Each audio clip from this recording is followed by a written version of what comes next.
Adventure story channel videos. आज मेरे प्यारे दोस्तों हमारे पास स्कैवेंजिंग पर एक विशेष संस्करण होगा। यह पिछली स्कैवेंजिंग से जुड़ी वीडियोस से बिल्कुल अलग होगा, लेकिन ये खास वीडियो पहली वीडियो के लिए एक पूरक की तरह होगा और मैं इसे आपके साथ साझा करने के लिए वाकई बहुत खुश हूँ। लेकिन शुरू करने से पहले सबसे पहले हमें कुछ विज्ञापन और कुछ घोषणाएं करनी हैं।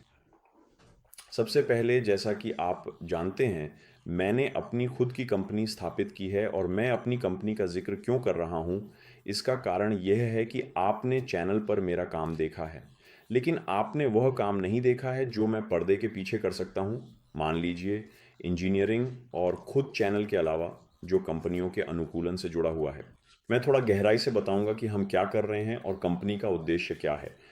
तो मूल रूप से हम उन कमियों की पहचान करते हैं जो कंपनियों में होती हैं और जिन्हें वे सुधारना चाहते हैं। हम कुछ उत्पादों में भी सहायता कर सकते हैं और कंपनियों की पूरी संचालनात्मक दक्षता का अनुकूलन कर सकते हैं।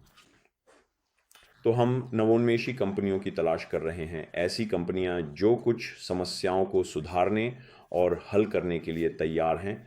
और हमें अपने अनुभव से यह अच्छी तरह पता है कि ज़्यादातर कंपनियों के पास कमियों की पहचान करने के लिए ज़्यादा समय नहीं होता, क्योंकि उनके पास अब वह वस्तुनिष्ठ दृष्टिकोण नहीं रह गया है जो विकास लाने और आगे बढ़ने के लिए ज़रूरी है। तो चलिए जल्दी से शुरू करते हैं। साथ ही मैं नीचे हमारी वेबसाइट का लिंक भी छोड़ दूंगा, जहां आप समग्र विवरण और हमारी दी जाने वाली सेवाओं को भी देख सकते हैं। और हमारी एक और शानदार साझेदारी लाइव सीज के साथ है, कृपया वहां भी जुड़ें। ये रहा लिंक। आप इसे यहाँ से सीधे स्कैन कर सकते हैं या बस लाइव सीज का नाम टाइप कर सकते हैं और यहाँ आप जल्दी से अपनी अगली नौकरी और अगली कंपनी देख सकते हैं। तो यहाँ बहुत सारी कंपनियों का पूल उपलब्ध है और आपको नौकरी खोजने के अच्छे अवसरों की शुभकामनाएं। तो चलिए जल्दी से शुरू करते हैं। तो हमारे पास स्कैवेंजिंग है और स्कैवेंजिंग का महत्व ये है कि हमारे इंजन को जितना संभव हो सके हमेशा अच्छी और शक्तिशाली डिलीवरी के साथ बनाए रखा जाए। और यह उन निरीक्षणों में से एक है जो वास्तव में बहुत महत्वपूर्ण है। एक अनुभवी इंजीनियर सीधे उन सभी समस्याओं को पहचान लेगा जो उत्पन्न हो सकती हैं। तो इससे पहले कि हम निरीक्षण खुद करें, हमें कुछ मूल बातें तय करनी होती हैं, जैसे कि हमारा जोखिम मूल्यांकन, हमारे बंद स्थान की निगरानी और वातावरण की जांच। और यह वास्तव में बहुत महत्वपूर्ण है क्योंकि यह हमारी सुरक्षा है, इसलिए सुरक्षा सभी क्रू के लिए सबसे पहली प्राथमिकता है। और यही वह सुरक्षा संस्कृति है जो एक टीम के पास होनी चाहिए, ताकि वे नियमों का पालन कर सकें और साथ ही अपनी टीम और अपने साथियों की भी सुरक्षा कर सकें। तो हम जोखिम मूल्यांकन करते हैं, सभी जोखिमों और खतरों की पहचान करते हैं, उसे ठीक से दस्तावेज करते हैं, सभी उपकरणों और कितने उपकरणों का उपयोग करेंगे यह भी दर्ज करते हैं, क्योंकि यह महत्वपूर्ण है कि कुछ भी अंदर न छूट जाए। हम टूल बॉक्स मीटिंग भी करते हैं। हम कुछ लोगों को स्कैवेंजिंग क्षेत्र के बाहर भी तैनात करते हैं ताकि वे निगरानी कर सकें अगर कभी मान लीजिए निकासी योजना की आवश्यकता पड़े। इसके अतिरिक्त यह भी दस्तावेज में स्पष्ट रूप से और विस्तार से दर्ज होना चाहिए कि उस आपातकालीन टीम में कौन कौन से सदस्य शामिल होंगे, ताकि यदि किसी भी प्रकार की कोई भी अप्रत्याशित घटना या कुछ गलत हो जाए तो सभी आवश्यक और उचित कदम तत्काल उठाए जा सकें। तो चलिए जल्दी से शुरू करते हैं और देखते हैं हमारी टीम जो टूल बॉक्स मीटिंग में तैयार है, वे सभी ज़रूरी चीज़ें तैयार कर रहे हैं और जांच रहे हैं जिन्हें करना ज़रूरी है। और साथ ही पूरी टीम वे सभी उन विशेष नियमों पर सहमत होंगे जिन्हें वे पालन करेंगे। एक और बहुत महत्वपूर्ण बात यह है कि आपके पास ये नोट्स हैं, ये नोट्स यहाँ हैं जो ब्रिज पर इंजन रूम में लगाए जाएंगे, ताकि ये लिखा हो कि शुरू न करें, काम चल रहा है। और साथ ही ये भी बहुत ही आवश्यक और महत्वपूर्ण है कि ब्रिज से विधिवत अनुमति ली जाए। हाँ, ब्रिज से विधिवत अनुमति लेना अत्यंत आवश्यक है, यानी ब्रिज से यह स्पष्ट रूप से पूछना कि वे आपको ऐसे महत्वपूर्ण कार्य करने की अनुमति प्रदान करें, क्योंकि जहाज को एक ऐसी सुरक्षित जगह पर होना चाहिए जहां किसी भी प्रकार के टकराव या जहाज के लंगर स्थान से अनजाने में खिसकने का कोई भी खतरा बिल्कुल भी न हो।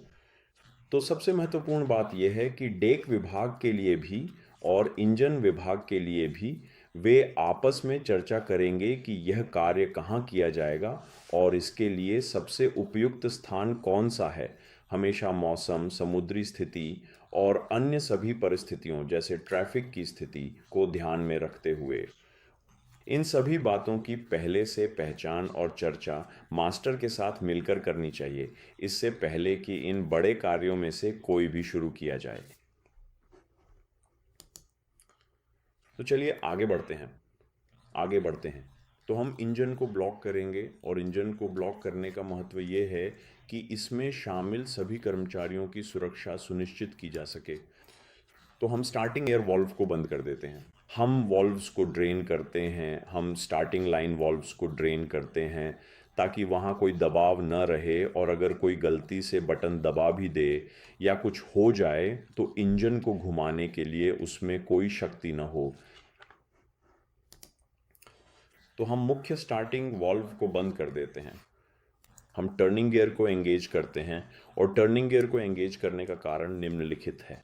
क्योंकि टर्निंग गियर को एंगेज करके हम यह सुनिश्चित करते हैं कि हमारा इंजन किसी भी अन्य प्रभाव से नहीं घूमेगा, जैसे कि सीसी, लहरों का प्रभाव या कोई और चीज़।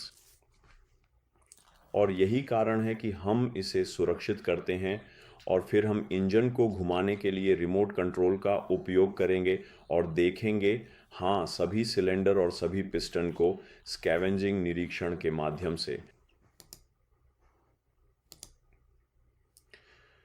और यहाँ भी ये जांचें कि सब कुछ इंजन की स्थिति, हमारे पास मुख्य स्टार्टिंग वॉल्व ब्लॉक है, एयर डिस्ट्रीब्यूटर ब्लॉक है, तो कंट्रोल एयर वेंट हो गई है।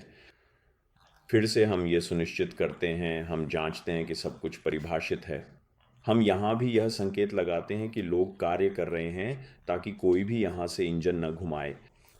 हम उन लोगों को भी इस प्रक्रिया से परिचित कराते हैं जो इन गतिविधियों में शामिल हैं। और यहाँ हम देखते हैं, हाँ, केबल की तैयारी, सभी उपकरण जो डाले गए हैं, काम के बाद भी उन्हें सही तरीके से इंजन से बाहर निकालना ज़रूरी है।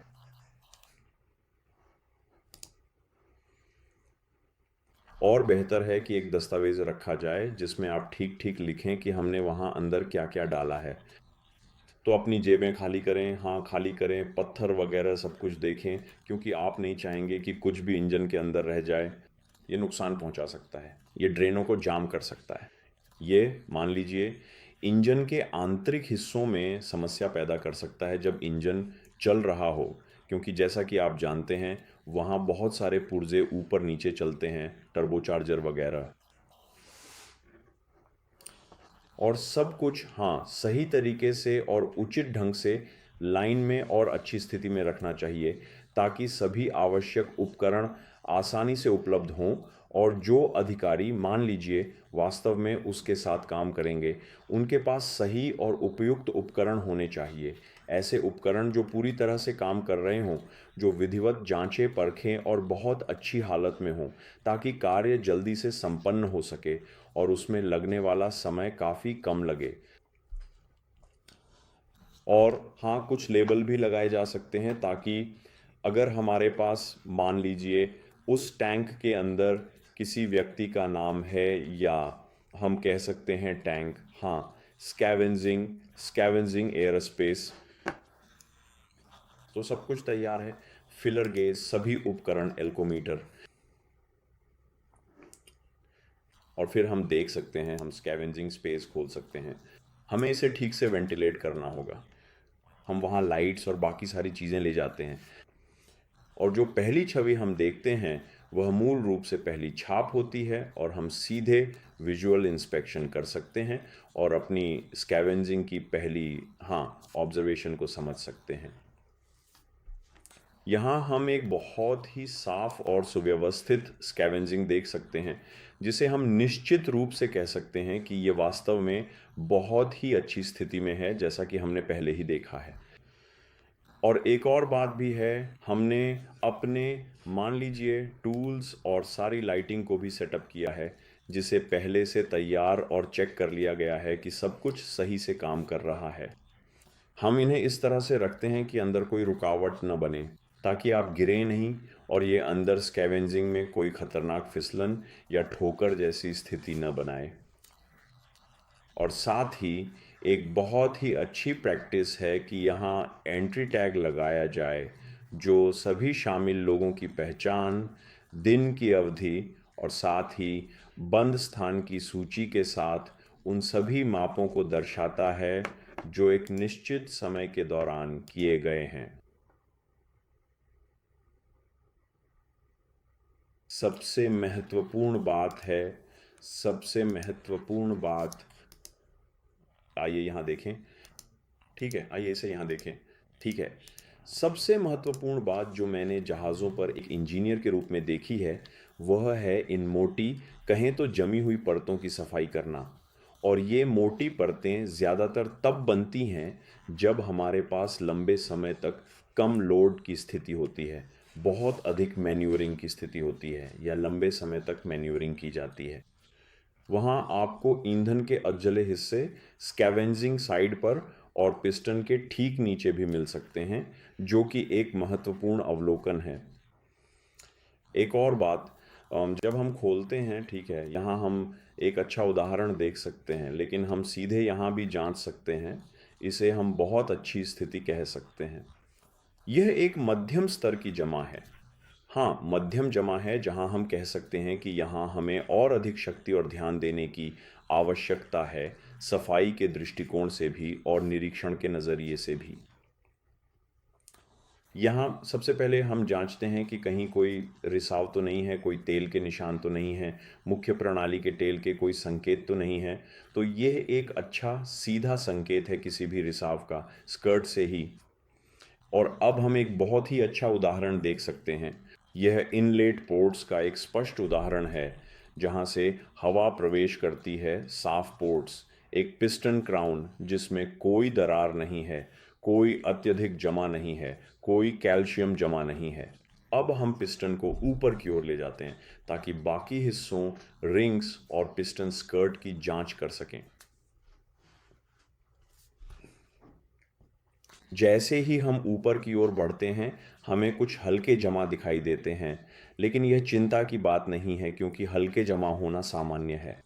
यहाँ हम देख सकते हैं कि हमारे पास अधिक मात्रा में जमा है। यह जमा काफ़ी अधिक है, लेकिन यह भी उस सिलेंडर ऑयल की मात्रा पर निर्भर करता है जो इंजेक्ट किया जाता है। और यहाँ भी हम एक ऐसी स्थिति देखते हैं जहाँ हमारे पास एक सूखा ग्राउंड है। इस स्थिति में हम सीधे देख सकते हैं कि पिस्टन के ऊपर की सतह पर तेल का कोई निशान नहीं है। इसका मतलब है कि वहाँ कोई लुब्रिकेशन नहीं है। और हम पिस्टन रिंग के ऊपर बहुत सारे कार्बन जमा भी देख सकते हैं, और दूसरी रिंग पर भी हम देख सकते हैं कि वहाँ ब्लो बाय हो रहा है और कुछ रिंग्स शायद दब गई हैं या फंस गई हैं। तो ब्लो बाय नीचे की ओर चला जाता है। गैसें पिस्टन रिंग्स के बीच से गुजर रही हैं, इसलिए तेल की परत और भी ज़्यादा टूट जाती है, जिससे रिंग्स के बीच जहां लुब्रिकेशन ज़रूरी है, वहां तेल की परत नहीं टिकती। इसी वजह से यह सूखी सतह यानी ड्राई क्राउन लाइनर को भी काफ़ी नुकसान पहुंचा सकती है।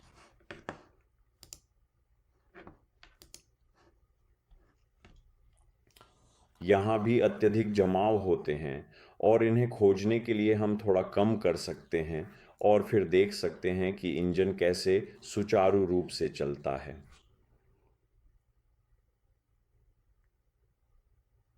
सूखी क्राउन। और चलिए, अब हम अगली महत्वपूर्ण स्थिति पर विस्तार से विचार करते हैं, ताकि हम इसके सभी पहलुओं को भली भांति समझ सकें और आवश्यक निष्कर्ष निकाल सकें।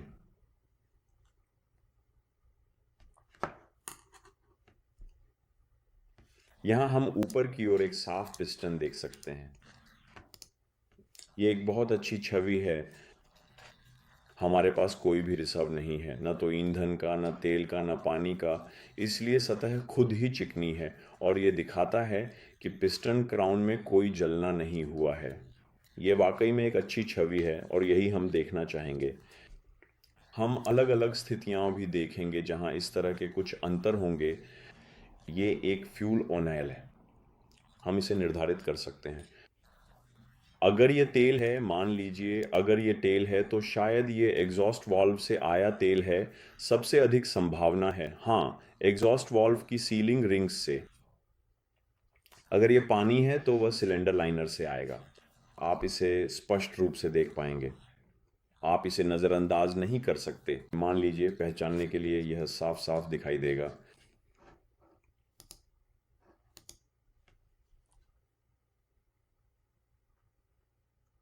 तो ये फ्यूल ऑनेल है, लेकिन वह फ्यूल ऑनेल ये इतना बड़ा, मान लीजिए, समस्या नहीं है।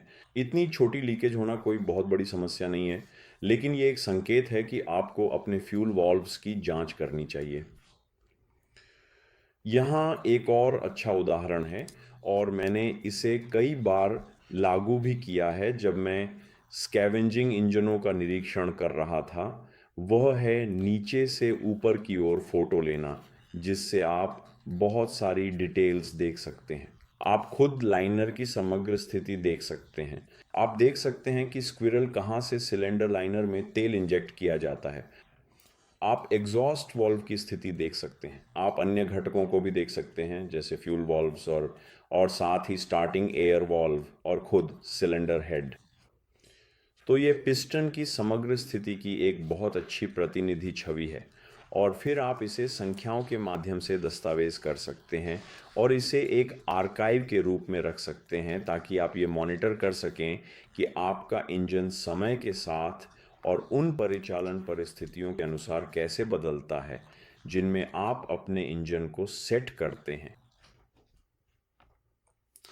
यहाँ हम अच्छी मशीनिंग मार्क्स देख सकते हैं और इसे इसी तरह दिखना चाहिए। मान लीजिए हम देख सकते हैं कि हमारा सिलेंडर एकदम सही स्थिति में है और हम यहाँ भी देख सकते हैं कि हमारे पास कुछ वर्टिकल मार्क्स हैं, लेकिन फिर भी ये अच्छी सर्विसिंग स्थिति में है। हम अभी भी देख सकते हैं कि निशान दिखाई दे रहे हैं, तो हम इसे अभी भी इस्तेमाल कर सकते हैं, इसमें कोई समस्या नहीं है। लेकिन यहाँ हम बोर पॉलिशिंग देख सकते हैं। तो बोर पॉलिशिंग अत्यधिक स्नेहन का एक प्रभाव है और ये सीधे तौर पर दिखता है कि ये एक दर्पण जैसी सतह बन गई है जो एक शीशे की तरह दिखती है। एक और चीज़ है स्कफिंग। ये भी एक ऐसी स्थिति है जब आप अपना स्नेहन खो देते हैं और ये सीधे धातु से धातु का, कहें तो, घर्षण होता है, जिसमें धातु के कण भी शामिल होते हैं। एक और चीज़ है संक्षारण का हमला। संक्षारण का हमला तब होता है जब हमारे सिलेंडर लाइनर का तापमान कम होता है, जब हमारे ईंधन में सल्फर की मात्रा अधिक होती है। लेकिन अभी के समय में हमारे पास उच्च सल्फर वाले ईंधन नहीं हैं और यह एक अच्छी बात है। और एक और महत्वपूर्ण चीज़ जो संक्षारण के गंभीर हमले से उत्पन्न हो सकती है, वह है गलत सिलेंडर ग्रेड का चयन करना, जो कि एक बहुत ही सामान्य और गंभीर समस्या है। ये हैं तीन मुख्य, कह सकते हैं, घटक जो इस संक्षारण हमले को उत्पन्न करते हैं।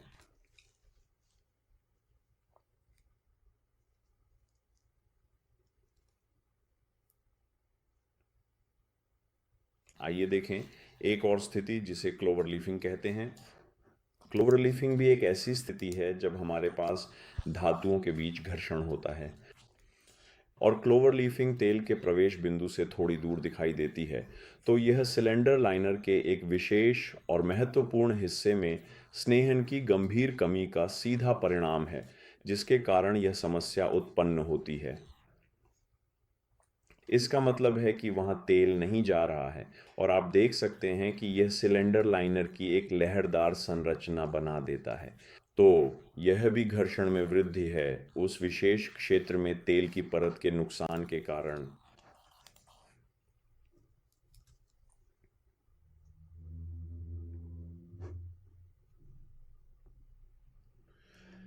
और एक और स्थिति है जो इतनी गंभीर नहीं है, वह है ब्लैक लिकर, जो उष्णकटिबंधीय क्षेत्रों में दिखाई देती है, और ये कोई ऐसी चीज़ नहीं है जिसके बारे में हमें चिंता करने की ज़रूरत हो। इस प्रभाव को उष्णकटिबंधीय परिस्थितियों वाले क्षेत्र यानी नम वातावरण को छोड़कर समाप्त किया जा सकता है। और साथ ही अगर हम स्कैवेंजिंग का तापमान 50 से 25 डिग्री सेल्सियस तक बढ़ा दें और फिर काम के घंटों के बाद सिलेंडर अपनी सामान्य स्थिति यानी सामान्य रूप वापस पा लेगा। कुछ स्थितियों में मान लीजिए समस्या को अभी भी ठीक किया जा सकता है अगर तेल का समायोजन सही ढंग से किया जाए और साथ ही अगर स्कैवेंजिंग का तापमान भी सही तरीके से समायोजित किया जाए। स्कैवेंजिंग एयर तापमान को समायोजित करने के लिए आप एयर कूलर कूलिंग पाइप के आउटलेट वाल्व को बंद कर सकते हैं और वहां से धीरे धीरे मान लीजिए 1 या 2 दांत टूथ समायोजित कर सकते हैं और फिर देख सकते हैं कि आपके इंजन के विशेष लोडिंग कंडीशन पर तापमान कैसे बदलता है।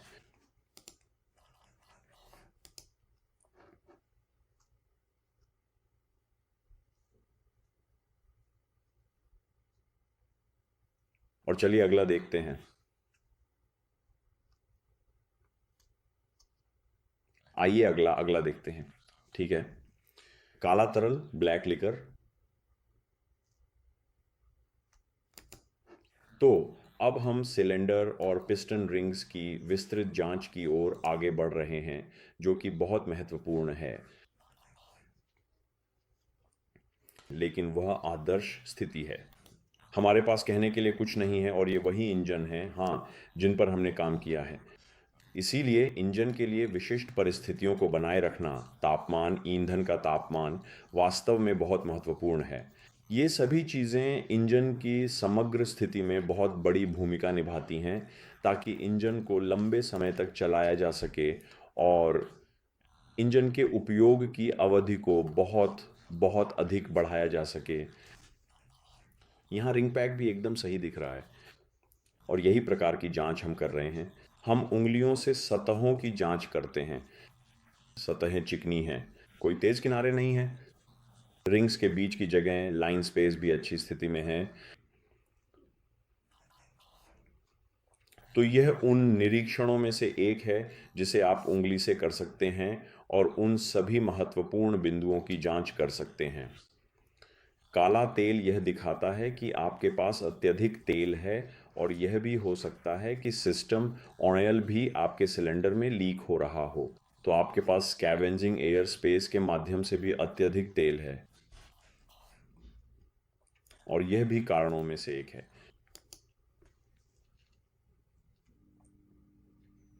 आप देख सकते हैं कि हम यहाँ हमेशा नंबर अंकित करते हैं ताकि यह पहचानना बहुत आसान हो जाए कि किस सिलेंडर में समस्या है, किस सिलेंडर में कौन सी विशिष्ट विशेषताएं हैं। यहाँ हम पिस्टन रिंग्स के बीच भी जमा हुए पदार्थ देख सकते हैं। हम ब्लो बाय देख सकते हैं और संभवतः हमारे पास पिस्टन रिंग्स पर जाम होने की संभावना भी है। माइक्रो जाम भी हो सकते हैं, तेज किनारे भी दिखाई दे सकते हैं। और धीरे धीरे, जैसा कि आप माइक्रो जाम देख रहे हैं, धीरे धीरे पिस्टन रिंग्स अपनी उम्र खोने लगती हैं। इसे मान लीजिए तेल की खपत थोड़ी बढ़ाकर ठीक किया जा सकता है। संभवतः हम इसे बचा सकते हैं। और यहाँ लकड़ी की छड़ी से हम बस पिस्टन रिंग्स पर दबाव डालते हैं और देखते हैं कि क्या वे वापस अपनी जगह लौट रही हैं। तो इसमें एक विशेष, मान लीजिए, तनाव होता है। अगर आप यह निरीक्षण 1 या 2 बार करते हैं तो निश्चित रूप से आप उसे महसूस करेंगे और आप उस एहसास को कभी नहीं भूलेंगे कि वह कैसा लगता है। मैं कह सकता हूँ कि मुझे यह निरीक्षण किए हुए 3 साल से भी ज़्यादा हो गए हैं। अगर मुझे याद हो तो आखिरी बार मैंने यह लगभग शायद मैं कह सकता हूँ 5 साल पहले किया था, लेकिन फिर भी मुझे ऐसा लगता है जैसे मैंने यह कल ही किया हो, क्योंकि मैंने इसे कई बार किया है। मुझे ऐसा लगता है जैसे मैंने ये कल ही किया हो, हाँ। और मुझे ठीक ठीक वह आवाज़ सुनाई देती है जब आप हथौड़ा मारते हैं, बस यह जांचने के लिए या उसे धकेलने के लिए कि वह कैसा महसूस होता है, कैसा दिखता है। जब आप पिस्टन को ऊपर नीचे भी करते हैं तो आप पिस्टन रिंग्स को भी थोड़ा थोड़ा हिलते हुए देख सकते हैं, और वहीं से आप देख सकते हैं कि आपकी पिस्टन रिंग्स आसानी से हिल रही हैं, वे फंसी नहीं हैं, वे अंदर फंसी नहीं हैं। वे पिस्टन रिंग्स की सही और सामान्य गति कर रही हैं, जैसा कि उन्हें करना चाहिए। हाँ, तो हम नीचे नीचे की ओर जा रहे हैं। आप ये भी देख सकते हैं कि पिस्टन रिंग्स अपनी स्थिति बदलती हैं, और अब जैसे ही हम इसे नीचे करते हैं हमारे पास ऊपर की ओर एक ओपनिंग है, जिससे हम अपने क्लियरेंस को फीलर गेज से जांच सकते हैं। तो पहले आप ऊपर की ओर ले जाते हैं, फिर नीचे की ओर ले जाते हैं, और ऊपर से आप पिस्टन रिंग्स के क्लियरेंस लेते हैं। एक और चीज़ जो आप इस्तेमाल कर सकते हैं वह है एल्कोमीटर कोटिंग्स की जांच करने के लिए।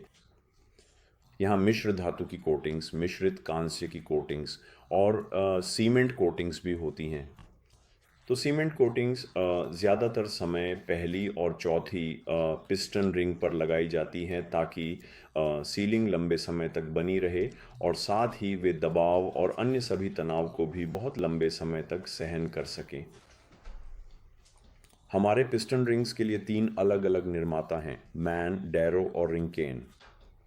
और साथ ही यह सुनिश्चित करें कि आप मापने की इकाई यानी माइक्रोमीटर को सही तरीके से समायोजित करें। निश्चित रूप से जब आप अलग अलग निर्माताओं से मापते हैं तो कोटिंग्स भी अलग अलग होंगी, इसलिए आपके माप भी अलग अलग होंगे। और साथ ही कोशिश करें कि सभी पिस्टन रिंग्स को एक ही डिब्बे में न रखें, इसलिए अगर वे अलग अलग निर्माताओं के हैं तो उन्हें अलग अलग रखें, उन्हें आपस में न मिलाएं, और इस बात का विशेष ध्यान रखें।